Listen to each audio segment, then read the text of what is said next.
Derrière leur sourire se cache une inquiétude. Ces deux agriculteurs mosellans ont récupéré plus de la moitié de leur foin. C'est insuffisant en cette période. La récolte aurait dû se terminer il y a 2 semaines. Et si la quantité est au rendez-vous, la qualité, elle, ne l'est pas. J'ai arraché un peu d'herbe, on voit les pieds qui sont complètement moisis, pour pas dire pourris.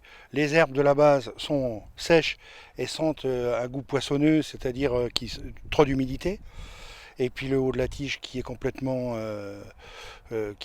perdu. Conséquence, le surplus de foin sera difficile à revendre et les exploitants devront revoir leur organisation. C'est inquiétant pour les agriculteurs qui n'ont pas fait de foin ou très peu, qui ont la moisson qui arrive, parce qu'ils vont avoir la moisson et le foin en même temps. Va falloir qu'ils se dédoublent, va falloir qu'ils soient à la faucheuse, à la moissonneuse, à faner le foin, à l'endainer, à le presser, et ça va être très compliqué pour eux. Pour Gilles Duval, le déficit s'élève à 40 000 €. Pour pallier la mauvaise qualité du foin, les agriculteurs peuvent se séparer d'une partie de leur cheptel ou acheter des compléments alimentaires. Dans cette parcelle, le constat est le même pour ce conseiller de la Chambre d'agriculture de Moselle.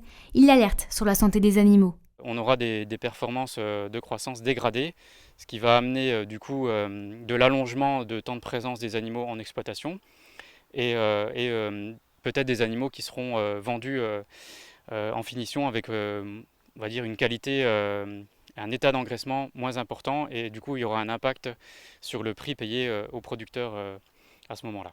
Les agriculteurs espèrent pouvoir récolter leur foin cette semaine si la météo le permet.